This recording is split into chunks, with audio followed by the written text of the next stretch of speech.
सुंदल के छोटे से संदूकचे में संभाल रखी हैं मैंने तेरी अपनी सारी यादें। वो कह के वो राज की बातें, शरारतें, आंसू, दुआएं, ख्वाब हमारे। बाजी के दरीचों में कबूतर अब भी बैठते हैं, हमारी बातें करते हैं, वो सब बहुत याद करते हैं। हमारी घंटों की बहस, मनाना, रूठना, तुम्हारा मुझे समझाना और सुकून से मुझे सुनना, और फिर वो खाने की क्रेविंग्स और ऐन वक़्त पे हर काम के पूरे हो जाने की टेंशन। मेरी सहेली, दोस्त, क्राइम पार्टनर, मेरी हमजोली, सभी रिश्ते तो हैं मेरे तुम्हारे बीच।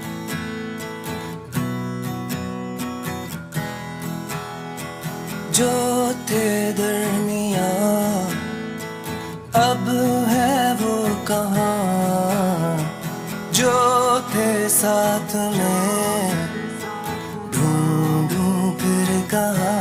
मेरी हमजोलियाँ, मेरी दोस्तियाँ, मैं कैसे भूल जाऊं मेरी यारियाँ।